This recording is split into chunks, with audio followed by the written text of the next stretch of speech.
Voici la toute nouvelle CB650R Neo Sports Café avec la technologie e-clutch et la moto ne cale pas. Et dans cette vidéo, vous allez tout savoir à son sujet, la différence entre cette technologie e-clutch et le dual clutch transmission, répondre à toutes vos questions et mes premières impressions en la pilotant.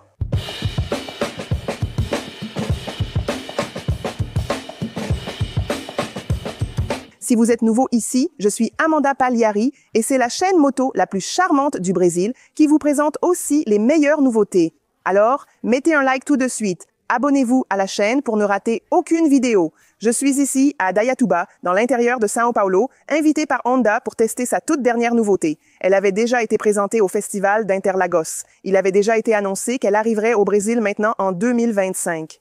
Et maintenant, au mois de juillet, elle arrive dans les concessions.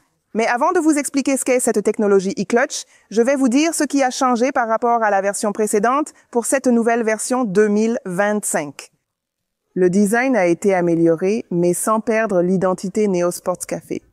Le carénage latéral a été redessiné, permettant même une meilleure entrée d'air par les déflecteurs pour le refroidissement du moteur. De plus, le phare a reçu un nouveau carénage ici à l'extérieur. Le moteur reste le même, 4 cylindres, avec 649 cm3. Cependant, il a perdu de la puissance à cause du Promote. Maintenant, il développe 86,7 chevaux à 12 000 tours par minute et 5,8 kgfm à 9 500 tours. La plage de régime a également changé. De plus, la cartographie a changé. Il y a eu aussi un changement au niveau du châssis, le sous-cadre arrière est 434 grammes plus léger. Et pour s'adapter au nouveau tableau de bord écran à cristaux liquides, à transistors à couche mince ainsi qu'à la technologie e-clutch, nous avons de nouveaux boutons du côté gauche. Donc les poignées ont été repensées. Et le tableau de bord est l'un des principaux changements, c'est le même que celui de la gamme 5Sense, qui est un écran à cristaux liquides, à transistors à couche mince couleur, très complet. Il dispose d'un compteur de vitesse, d'un compte-tours, d'un indicateur de rapport, de 3 modes d'affichage du tableau de bord, d'un ordinateur de bord et il n'a pas de connectivité. De plus, vous pouvez désactiver la fonction e-clutch directement sur le tableau de bord et aussi régler le niveau de sensibilité de la pédale de vitesse. Un autre changement que nous avons eu concerne le poids. Elle a pris 5,2 kg par rapport à la version précédente. La suspension n'a pas changé à l'avant, donc elle reste inversée avec le système Showa Separate Function Fork, Big Piston, qui sépare la partie hydraulique et mécanique, d'accord? Sans réglage.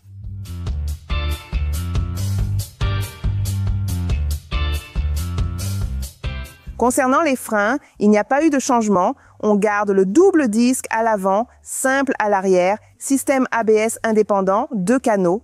Nous n'avons pas non plus eu de changement au niveau des roues et le moteur continue avec la technologie d'embrayage assisté et à glissement limité. Eh bien, je pense que la grande nouveauté de cette moto, c'est la technologie e-clutch. Et pourquoi Honda a-t-elle apporté cette technologie? Pour faciliter la vie non seulement des débutants, mais aussi des motards expérimentés qui ont besoin de se soucier d'une chose en moins. Pensons spécifiquement au cas d'un débutant, cette personne qui passe d'une 250, d'une 300 et qui veut entrer dans le monde des grosses cylindrées, qui veut une 4 cylindres, mais qui n'a pas beaucoup d'expérience. La moto est plus lourde. Elle n'a pas beaucoup d'habileté. Elle a cette peur que la moto cale au feu rouge. Avec cette moto, ça n'arrivera pas. Donc, plus de praticité et une chose de moins à laquelle penser. Et puis, même pour les personnes plus expérimentées, il peut y avoir cette solution qui, comme je l'ai dit, mais vous pouvez désactiver.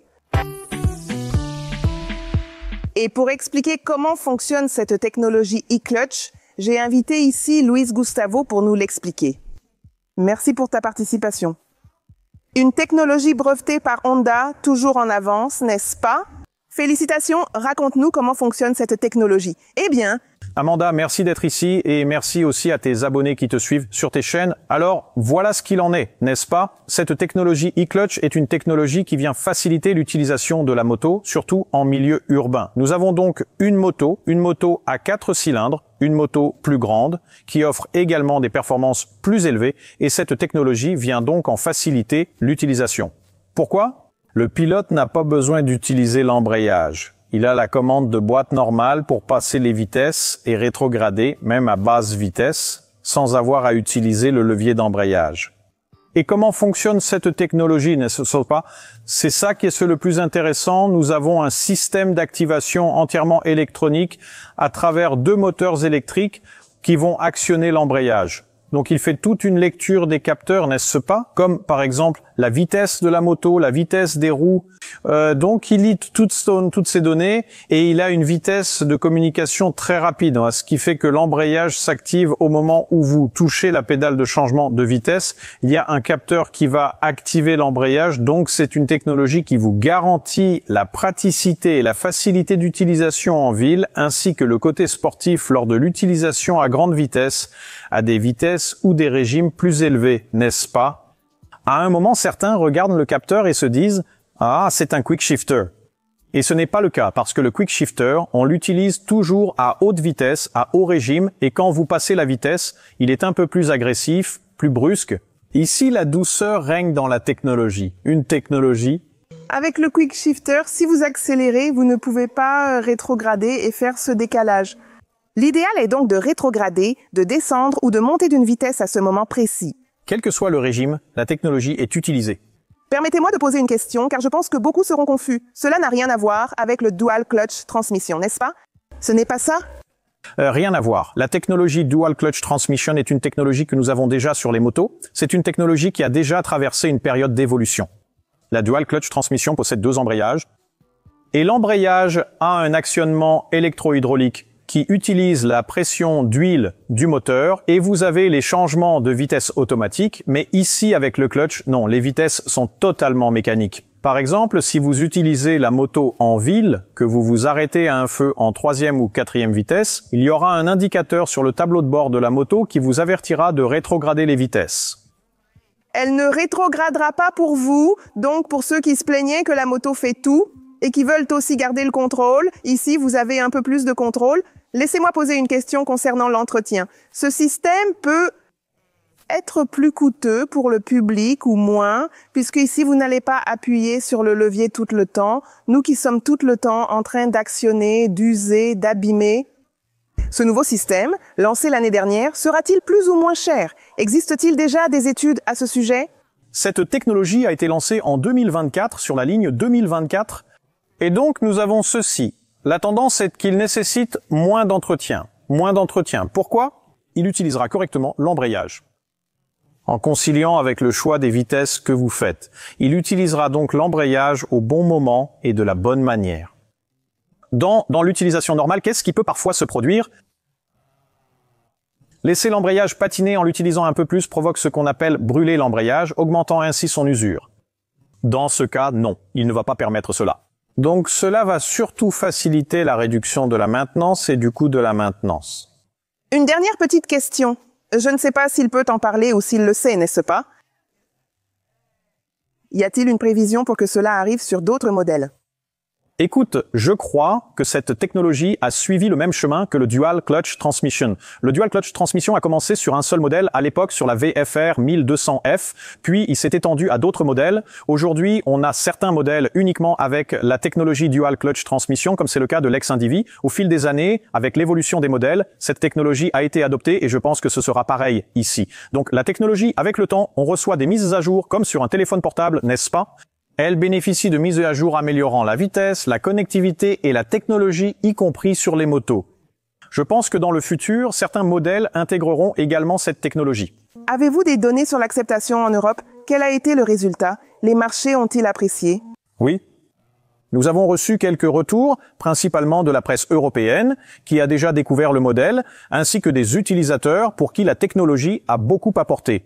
Et même pour les plus nostalgiques, ah, mais je ne vais pas utiliser l'embrayage. Il y a cette possibilité d'utiliser l'embrayage, mais pour les citadins, il a supprimé l'utilisation de l'embrayage. C'est devenu totalement électronique, l'activation individuelle, pour que le pilote n'ait pas à se soucier de l'embrayage dans la circulation urbaine. Eh bien, si on testait par curiosité.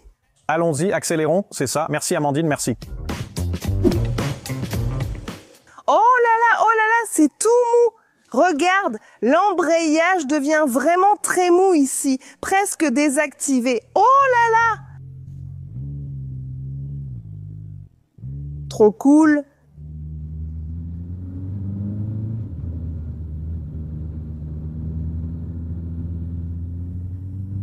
Oh là là!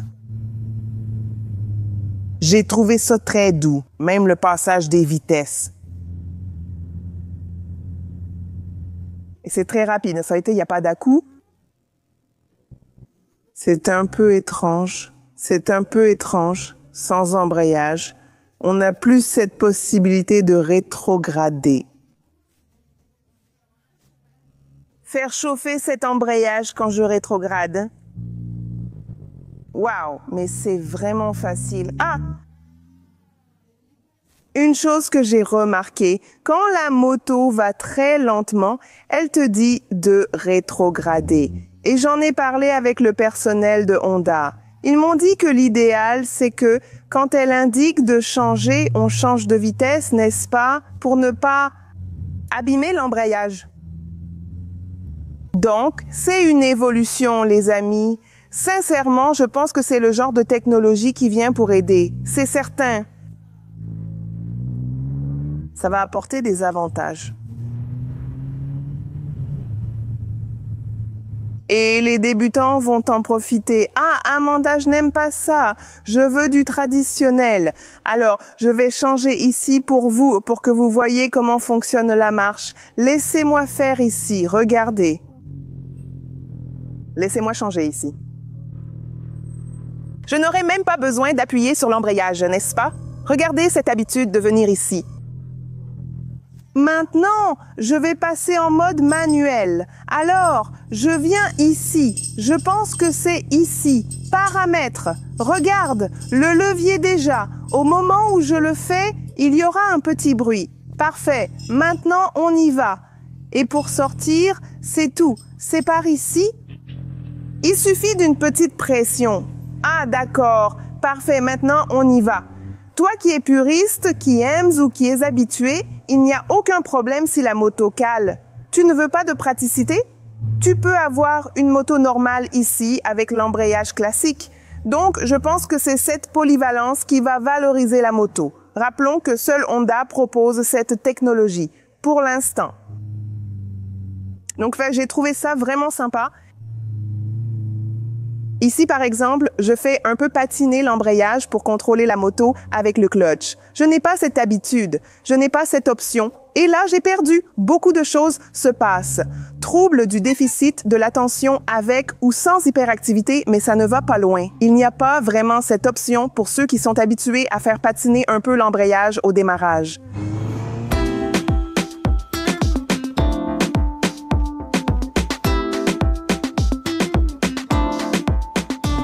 Où est-ce qu'on augmente ici? Augmenter, c'est passer la vitesse supérieure. Tu le veux plus dur ou plus doux?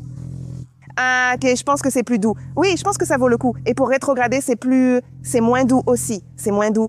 Oui, oh, d'accord. Et puis tout sort d'ici.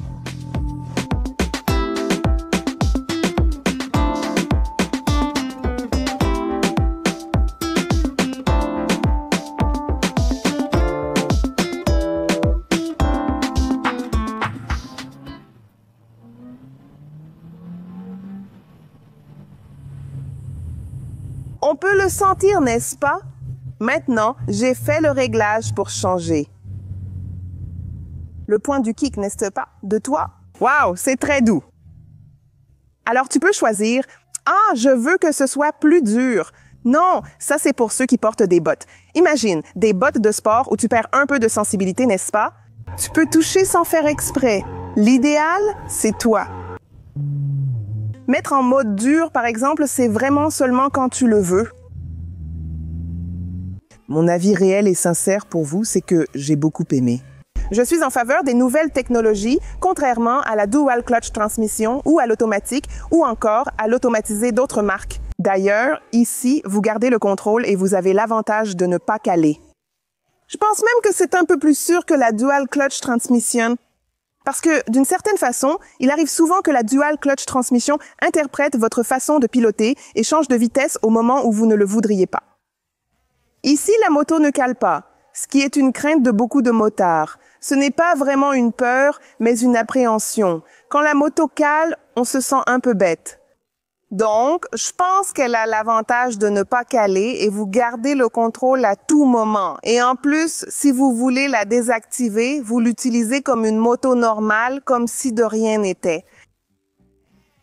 Concrètement, comment puis-je vous l'expliquer?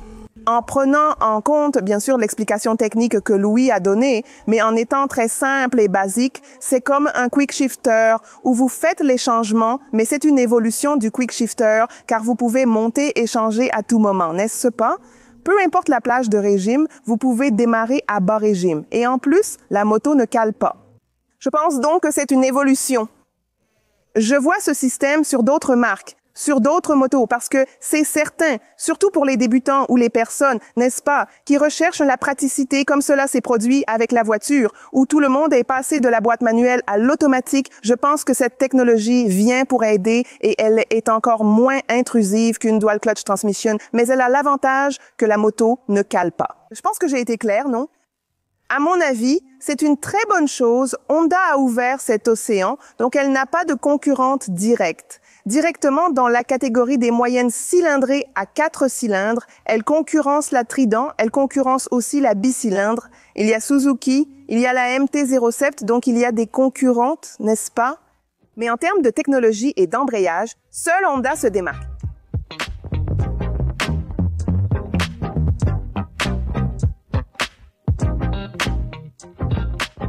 Et elle est disponible en 3 couleurs avec un prix public conseillé à partir de 58 270 ré.